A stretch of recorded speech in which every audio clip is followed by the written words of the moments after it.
nag mooy njiit li di Birame Faye ci fàttali boobu lépp agence di kër yoo xamante ne ña fay liggéeyee dañu yëngatu ci wàllum kaaraange ñu ngi ko taxawaloon ci atum 2013 boobee ba tey nag agence de sécurité de proximité yi maanaam ñi nga xamante ne ñoom ñoo nekk ci bërëb boobee daanaka foo tourné rek daa nga leen fa fekk moo xam ci police yi ci hôpital yi ci gendarmerie yi ci mairie yi wala ba ci préfecture yi foo dem rek da nga fa fekk benn agent de sécurité de proximité ñu yeewook nag ab xibaar ne am na ci loo xamante ne lu tollook 7000 agents yoo xam ne boo moyul fii ak weeru mars bi ñu ñëw dañ leen yeewi maanaam dañ leen daal di bàyyi ñoom dootuñ liggéeyiti ndax loolee dina amam déet wala sax bu amee ñoom lan moo war a nekk seen ëllëgu suba ndax dox na waxtoom jamono ji nga xamante ne ñu ngi wax ñàkkum kaaraange ci réew mi waaye it dafa am loo xamante ne agence de sécurité de proximité da ci soobu woon ñu duppee ko quartier sûr waxtaan bi nag la ci ëpp ci fànn woowee lañ ko nar a wékk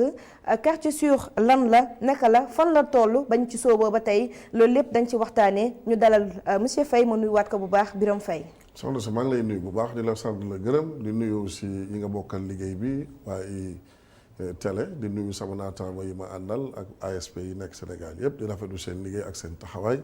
ci askan wi di nuyu ñi ñuy seetaan góor ak jigéen mag ak ndaw di naan yàlla aussi waxtaan mi amal njëriñ askan wi bu baax a baax. jërëjëf mi ngoo ko dañuy daal di xuus rek ci biiru waxtaan bi ponk bañ cee waxtaanee mooy li ñu ko dippee ci thème bi quartier sûr ndax mën na nekk ab saafara ci jafe-jafe ñeel wàllum kaaraange quartier sûr fàttali kañ lañ ci sóobu woon ba fi ñu toll nii ci jëmi jamono. jërëjëf ci laaj bu am solo bi may fàttali nga ASP benn kuréel la goo xam ne président de la république monsieur Macky Sall moo ko xalaatoon 2013 teg ko fii ci Sénégal ngir jox ndaw ñi ñu am ci lu ñu jàpp maanaam xëy. fukki junne ndaw jàpp ci ngir aussi yokk kaaraange réew bi nga xam ne way takki der yi police ak gendarmerie ñoom lañ ko dénk ñoom la koy daa dénk donc ñaari pàcc yooyu moo taxoon ñu mettre ko en place jox ko mission bu leer bi jiitu mooy participer ci élaboration ak mise en œuvre plan national de prévention et de lutte contre la délinquance mettre aussi en place ay contrats locaux en relation avec les comités départementaux recruter tàggat aussi jox police ak gendarmerie ay ASP ngir jàpp leen seen liggéey yeneen yi mooy siiwal ak bépp xalaat boo xam ne day jëmale wàllu sécurité de proximité ci kanam ak fexe aussi ba tàggat xale yi ci wàllu discipline ak éthique ak déontologie ci biir mission boobu bañ ñu sosee ak léegi ñu ngi ci xaar suñu tànk te bay du ci def suñu kéem kattan quartier sûr mun nañ ne mooy cellule base u contrat locaux yi ak comité départementaux yi donc liñ ñu waxoon lépp ci décret 2013 1063 du 5 août 2013 bi nga xam ne moo sos ASP mission bi ñu joxoon ci fànn yëpp ñu ngi koy saxal ci réew mi tey ASP ñu ngi fépp ñu ngi police ñu ngi gendarmerie ñu ngi ci mairie yi police am nañu fa ñaari junni gendarmerie am nañu fa junni administration territoriale am nañu fa junni collectivités locales yi gox-goxaat yi am nañu fa ñaari junni ñu ngi fépp police ak sapeur ak douane sax ñu ngi waxtaan ak ñoom donc mun naa ne tey am nañ maillage national ak maillage institutionnel ñu ngi fépp ci réew mi ñu ngi ci institution yëpp ñu ngi ci hôpitaux yi comme ñu ngi ko waxee ñu ngi intérieur ñu ngi justice ñu ngi fépp ASP yi dëgg la kaaraange taxoon ñu sos leen waaye tey ci biir administration bi ñu ngi ci pàcc yëpp ay chauffeur lañ ay boo demee Guédiawaye ci préfecture bi wala ci préfecture bu Pikine di nga ko gis ay chauffeur lañ ay assistant lañ ay commis lañ ay garde rapproché lañ ay agent administratif lañ ay secrétaire lañ ay comptable lañ ay archiviste lañ donc tey mun naa ne li président xalaatoon am na solo ba dëkk yi nekk Afrique yëpp ñëwoon fii deful weer boobaak léegi ñu amal benn conférence internationale régionale boo xam ne dañuy dem Côte d'Ivoire maanaam exposer suñu modèle sécurité de proximité ñoom ñu ne daf leen soxla léegi ñoom dañu bëgg ñëw Sénégal inspiré wu ci moo tax 15 pays CEDEAO yi fukki réew ak juróomi ak Tchad ak Mauritanie ñëw nañ fii boobaak léegi ñaari weer la ngir ñu won leen li nga xam ne Sénégal mu ngi koy def ASP def communication partenaires yi def communication ñoom aussi xalaat yi nga xam ci lañ toll ci wàllu sécurité de proximité ñu def te ay communication donc quartier sûr yooyu tey mun naa ne ay téeméeri demande moo nekk sama kaw table loolu day firnde ne loolu bi ñu ko mettre en place ak léegi gis nañ ci résultat parce que population yi kenn mun leen ndax bu jógee seen résultat du ñu am ay téeméer ay 200 300 demandes yoo xam ne quartier am na yu bëri Almadies Recasement am na yu bëri mun naa la limal fukk wala gis nañ ne HLM Grand Médine foofu moom fës ngeen fa HLM Grand Médine Mixa Cité Damel Cité Faye Sall Mariste mënoon nañ continuer cité magistrat cité des enseignants du supérieur mun naa la limal fukki quartier ak juróom fi ma taxaw nii te am nañ lu toll ci ñaari téeméer demande loolu nag ni ñu koy sax doxale moom mooy quartier bi ñooy organisé wu am benn conseil de quartier. ñëw seet si ñu bind ñu woo leen ñu toog waxtaan ñu envoyé fa benn mission de reconnaissance ñu xool lan moo fay day ci wàllu kaaraange may fàttali ne liggéey boobu aussi bu ñu koy def di ci am ndam ñu ngi ciy gërëm police ak gendarmerie ndax ñoom ñoo ñu ciy jàppale. voilà ndax ñun aussi dañu sos pour ñu jàppale leen ci liggéey bi nga xam ne ñu ngi koy def ci wàllu kaaraange. bu ñu koy def quartier sûr bu nekk dañ ko teg ci maanaam encadrement yi police wala gendarmerie en fonction seen domaine de compétence géographique. donc quartier ñooy dajaloo conseil de quartier bi ak association yi imam yi clergé bi groupement de famille association de jeunes yi association sportive et culturelle yi ñoom ñëpp ñooy dajaloo teg benn conseil de quartier donc benn kuréel la goo xam ne collaboration la entre ASP entre police wala gendarmerie ak population yi donc population yi ñoom la ñuy mettre à contribution ñoom la ñuy impliqué ci maanaam fabrication seen propre sécurité. donc ñoom la ñuy impliqué ñun dañu nekk ci assistance ci prévention ci proximité ci information ak ci secours donc dafa am fu ñu yem bu ñu fa àggee maanaam dañuy woo police démb ministre de l'intérieur mu ñëw renfort démb ñu ministre de l'intérieur seet nee na am na satisfaction ci liggéey bi parce que defar nañ ko benn démonstration sur place liggéey bi nga xam ak collaboration bi nga xam ne dox na suñu diggante ak waa police mu fekkee ko ñu simulé benn cas d'agression. ASP bi intervenir jàpp woo police ñëw jël donc tey mun nañ ne quartier sûr réussite totale la quartier yi may wax nii di leen lim boo demee laaj leen ñu wax la ko. dama lay jox benn exemple cité d'Amel je parle sous le contrôle de Ndiaye mi président conseil de quartier bi ñu fa demee ak bi gan yi ñëwee ci conférence internationale ak CEDEAO bi ñoom ñëpp ñi nga xam ne parce que ñu ngi ci këru diine yi encore. këru diine yi Sénégal yëpp Popenguine Touba Niassane Thiénaba partout donc ASP ñu ngi fépp ci Sénégal ñu ngi ci gox fépp président conseil de quartier yooyu bi ñu ñëwee seede yu ñu indi dal na xel parce que dañu ne non seulement sécurité bi dafa yokku maanaam boutique yi commerce yi balaa minuit dañ doon tëj te léegi dañuy ubbi ba 2 heures du matin nee nañ aussi jumaa yi nit ñi daan ñu xëy di julli ji ndax insécurité léegi nit ñi dañuy xëy di julli ji jumaa yi dañuy fees dell. nee nañ nit ñi daanuñ doxantu nit nañuy doxantu ci quartier ba heure bu leen. mooy quartier yi nga xamante ne yéen a ngi fa. yeneen gàllankoor bi sax mooy beneen conséquence bi beneen jeexital bi moom mooy quartier yooyu nga xam ne dañ fa nekk sax maanaam prix loyer bi dafa mujj yokku parce que boo ñëwee dañ la quartier bi dafa am sécurité. boo demee cité d'Amel nii may wax ak yow. dinañ la ko wax. mais est-ce que ñàkk jumtuwaay yu ci mel ne ay matériel nekkul gàllankoor léeg-léeg ci liggéeyu ASP yi nga xamante ne ñoo nekk ci quartier yi. bon ñàkkuñ matériel dafa am ay matériel yoo xam ne yoon may nañu ñu utiliser ko mooy armes légères yi am matériel yoo xam aussi yoon may ñu utiliser ko waaye takk der yi nguur gi dënk kaaraangeem ñoom ñoo koy utiliser muy police ak gendarmerie ñun armes légères yi maanaam tonfa yeeg yooyu yu sew yi dañ koy utiliser. foofu la ñu yem ci lañ tàggat xale yi itam. donc amuñ problème matériel parce que ñi nga xam ne ñoom ñooy sàkku ñu sécuriser leen seen quartier. ñoom ñooy mettre à la disposition de l'ASP maanaam guérite yi mooy poste version rouge yooyu nga xam ne dañ leen teg ci ay points stratégiques nga xam fi nga taxaw di nga mën a gis mbedd lëmm. wala lu yaatu ñoom ñooy jox aussi ASP yi maanaam matériel de protection ak d'intervention bi nga xam ne soxla nañu ko. donc côté boobu mun naa ne. amuñ ci ay jafe-jafe ba fi ñu nekk nii am. d'accord pourquoi souvent traitement demande yi di xaw a yéex ci seen bureau. traitement demande yi xaw a yéex ci suñu bureau li ko waral lenn kese la mooy junniy ASP fukki junniy ASP lañu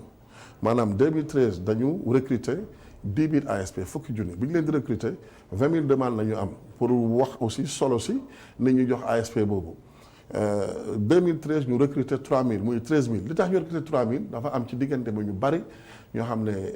encadré nañ leen jàppale leen bañ jàll ci ay concours. lu toll ci ñetti junni ASP 3000 jàll nañ ci ay concours ma ciy gërëm waa police ak waa gendarmerie eaux et forêt ak fonction publique locale communes yeeg yooyu nga xam ne ñu ngi ciy jàppale bu baax a baax a baax a baax donc fukki junni lañ tey police jox nañ leen ñaari junni gendarmerie jox nañ leen junni décret bi ñu sos. moo ñu ko sas. moo ñu ko imposé police jox nañ leen ñaari junni gendarmerie jox nañ leen junni administration territoriale jox nañ leen junni gox yeeg gox-goxaan yi à travers la convention avec UAL jox nañ leen ñaari junni këru diine yi jox nañ leen maanaam 500. juróomi téeméer voilà joxe nañ aussi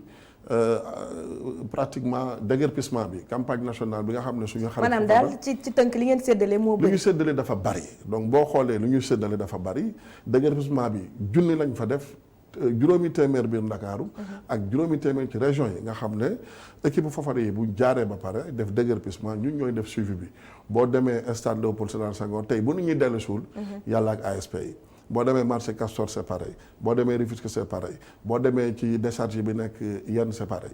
donc mun naa ne tey bu opération bi ay réussite yàlla ak ASP yi ñoom ñoo ko waral ay xale yoo xam ne dañu jël seen bopp def ko àddi askan wi ci diiru ñeenti at donc loolu moo waral demande yi yeex boo amee téeméeri demande wala ñaar téeméeri demande te amoo effectif yu doy. d'accord dafay xaw a doy waar. d'accord amoo leen effectif yu doy te ñu ngi njort ne lu tolloog 7000 maanaam juróom-ñaari junni ASP yoo xamante ne dañoo leen war a yeewi fii ak weeru mars bii ñu dëtmal te ñu ngi wax ni lim gi yéen li ngeen yor fu mu toll nii motuloo leen bëgg a bàyyi ñi ngeen yor te bu ngeen bàyyi ñi ngeen yor je pense que da ngeen di tàggataat ñeneen pour recruter leen. foofu aussi wax ji dafa war a leer parce que ASP yi maanaam ay volontaire lañ. ay volontaire lañ bu ñu ñëwee dañuy def engagement civique individuel benn kayit bu ñuy lire xaatim ko kayit boobu dinañ leen tàggat former leen maanaam déployer leen engagement bi ci ñeenti at la ñaari at yu nekk ñu xayma yeesalaat engagement bu fekkee ne am nañ ci maanaam mbégte satisfaction donc ñeenti at lañ war a def c'est rotatif dem ñeneen ñëw loolu mooy principe bi 2013 la ak 2017 première promotion ak deuxième promotion promotion bu njëkk bi ñoom la seen engagement jeex bu yàgg def nañ seen ñeenti at président ne da leen di dolli ci coobare boppam yeneen ñaari at à caractère exceptionnel ñu dolli leen yeneen ñaari at muy juróom-benn at donc ñooñu ñooy jeexal mars bii ñu dëgmal bu soobee yàlla incha allah bàyyiwuñu leen parce que ñoom ñëpp daanaka tàggat nañ leen ci ay métiers yoo xam ne loolu lañ bëgg loolu lañ tànn parce que bu ñu leen di recruter dañ leen di maanaam imposer casier judiciaire dañ leen di dañuy def aussi enquête de moralité. léegi lu ma fa indi la dañuy yokk aussi benn projet professionnel boo xam ne ci nañ lay gunge diir nga fay toog yépp pour booy génn doo am jafe-jafe mun a demal sa bopp. donc ñoom ñëpp tàggat nañ leen ci ay métiers ku ci nekk am nga yow jàpp tey. boo fi jóge woon di nga mun a demal sa bopp wante yemuñ foofu ñu ngi amal ay waxtaan ak kilifa yi. maanaam suñu jëwriñ muy Aly Ngouille Ndiaye. ñu ngi ameel ay waxtaan yoo xam ne tey ci suba encore maa ngi woon ak sama naataango bu jiite police moo koy gërëm Ousmane Sy ak cadre police yëpp ci benn séance de travail boo xam ne li ciy juddu ci ay xalaat ci ay conclusion travaux yooyu dañ koy jébal maanaam kilifa yi Ali suñu jëwriñ bi mu ñooy démb seet si ñu koy gërëm encore une fois nee nañu am na mbégte ci liggéey bi nga xam ne ñu ngi koy amal am na ay propositions yoo xam ne ñu ngi koy def pour fexe ba bañ leen bàyyi fexe ba jàppale leen ba nga xam ne dinañ leen jox ay perspectives yu am solo. loo xam ne jéggi na sax dinañ leen bàyyi ñu génn ci ASP bi mais dañ leen di jàppale ci beneen fànn. bu fekkee dañu topp yoon. jeexal nañ boobaag léegi def na ñaari at. njiitu réew mi ci coobare boppam. moom moo leen yokkal yeneen ñaari at. juróom-benn at yooyu jeex nañ ci ñoo xam ne ñeenti at dong lañ waroon def donc ku leen yokkal ñaari at mën na leen defal leneen lu gën loolu. tàggat nañ leen ba ci nekk am nga ci loo jàpp waaye farewuñ aussi pour bàyyi leen parce que ay ndaw lañ ñu gëmoon xalaatu njiitu réew mi jébal seen bopp àddiya askan wi juróom-benn at ñuy liggéey boo xam ne laajuñ koppar maanaam ay volontaire lañ ak rigueur boo xam ne aussi dañ leen koy imposer parce que secteur bi ñu nekk la ci wàllu kaaraange lañ nekk dafa war a ànd ak yar ànd ak teggin ànd ak éthique ànd ak déontologie ñu ngi leen tàggat nañ leen ba pare waaye yemuñ foofu ñu ngi amal tey ay waxtaan yoo xam ne paaka kenn du ko jiitu ci mbaram. d'accord comme njort mun naa rafet ci ñoom ñooñu. njort mun naa rafet ci ñoom. njort mun na rafet bu baax a baax a baax. d'accord maa ngi dalal seen xel bu baax. que bu soobee yàlla incha allah dinañ gis ne li ñu leen di proposer dinañ am solo trop. d'accord ñu desandi ba tey ci ASP ak seen liggéey ak jamono fu mu toll nii ñàkk kaaraange gi ñu ngi doon wax programme quartier sûr moo nekk thème bi sax ndax mu mun na nekk saafara jafe-jafe insécurité bi nu mu amee ci réew mi naka nga gisee loolu. mun na nekk jafe-jafe. saafara bien sûr mun na saafara parce que Sénégal am na sécurité may wax fàttali Dakar dëkk bu mag la dëkk yu magu àddina bi yëpp foo dem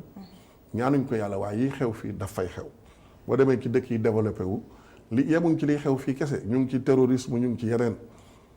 Sénégal fi mu nekk tey dëkk yi ñu wër yëpp ñaanaluñ ko kenn waaye la fay xew ñaanuñ yàlla bu xew fii donc ñun ñoo gën demin maanaam dëkk yi ñu wër dëkk yooyu nga xam ne dañ leen di tudde ay dëkk yu développé wu yu naat aussi ci wàllu sécurité la fay xewul fii mënuñ état nag mënuñ jël néeg bu nekk ñu dugal fa ab ASP wala ab takk der mënuñ jël oto bu nekk ñu dugal fa aussi ASP ak takk der mënuñ jël nit ku nekk aussi ñu teg il faut que population yi jàppale état bi il faut que population bi jàppale ñi nga xam moom lañ dénk kaaraange bi ñu collaborer li nga xam ne ñu ngi koy gis ci koñ yi ASP loolu la indi maanaam mooy la coproduction de la sécurité il faut que population yi di informer way takk der yi di leen wax li ñu gis parce que ASP loolu lay liggéey information dañu nekk ci quartier bi di anticiper dañu nekk ci prévention ak ci proximité waaw c'est vrai que bu ñuy wax kaaraange mooy nga nekk situation de hors de danger nga am tranquillité nga am état de confiance loolu mooy kaaraange mais nit ñi aussi dañ ci war a jàpp mais may fàttali ne xam nga mbir moom lu mu dox ñu làbbali ngir fas wi gën a daw donc bu ñu sañoon mu gën a yokk loolu sentiment perception bu nit ñi am la mais kaaraange am na fi bu ñu sañoon nag bu yokk loolu nit ñi loolu la ñu wax mais ñu ngi leen di ñaax ñoom itam ñu jàppale ñu ci sécurité ku nekk sa kër gis koo xam ne maanaam délinquant nga wala malfaiteur nga wala yeneen yi nga xam ne yoon na ko tere wàllu drogue ak yooyu yaa ngi koy jëfandikoo ñu jàppale état bi jàppale ñu yor kaaraange réew mi jàppale way takki der yi mais ñun aussi boo xoolee sécurité xam nga bu njëkk da nga doon wër Dakar wala wër Sénégal doo dajeeg patrouille doo dajeeg policier doo dajeeg gendarme jafe na léegi nga def 100 mètres wala 1 kilomètre Dakar amul rond point yëpp policier yaa ngi fa taxaw pompier yi sax ngi ci mbedd mi léegi donc yokkute am na dëkk Dakar nag dëkk bu mag la ak bon concentration humaine bi dafa am doole voilà donc yooyu mënul ñàkk mais nag bon dinañ gën a góorgóorlu ñu ngi ciy liggéey pour en tout cas gën a jàppale nit ñi ci wàllu sécurité. ndax bu doon leen gënoon tàggat tamit ci jumtuwaay yi nga xamante ne dañ leen koy tere ñu jël ab pàcc ci pas ñëpp ab pàcc ci ASP yi tàggat leen pour ñu mën a jëfandikoo yooyu la jumtuwaay ngir gën a yokku kaaraange gi ndax jamono fu mu toll nii li ñuy gis fan yi askan wi kenn nelawatul ba yandoor. waaw ñun dafa am fu ñu yem comme ni ma ko waxee. ASP yi fukki junni ndaw lañ fukki junni yooyu ñetti junni yi 3000 yi def nañ service militaire. 8000 yi maanaam juróom-ñetti fukki junni xaw ma juróom-ñetti junni yi am nañ métier mais dañ nekk ci prévention dañ nekk ci proximité nekkuñ ci répression. mais bu ñu leen renforcer woon tamit ay moyens. dañ leen di tàggat aussi ci maanaam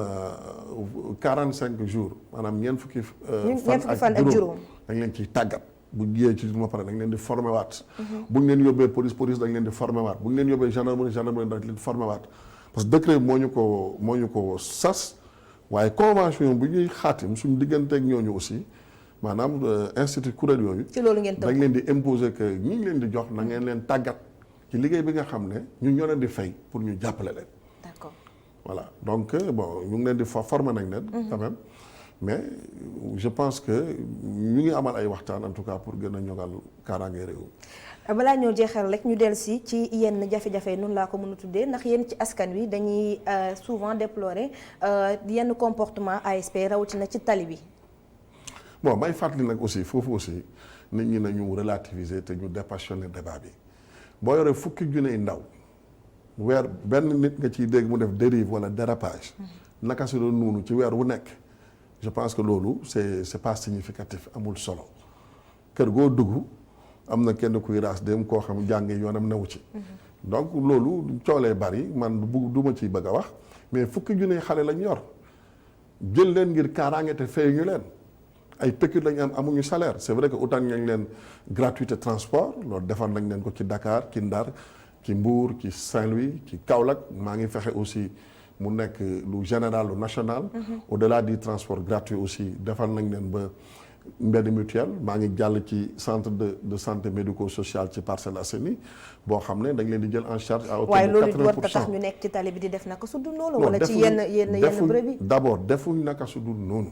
fukki junni yu ndaw lañ boo xoolee weer bu nekk ngay dégg benn ASP juum na wala def na naka su dul noonu tey ñu ngi doon waxtaan ak police am na ci kër yëpp am loolu am na fa. kër yëpp loolu donc tàggat rek leen mais loolu lu mënut a ñàkk la dinañ leen gën a tàggat aussi. parce que ci biir mission bi daf ci am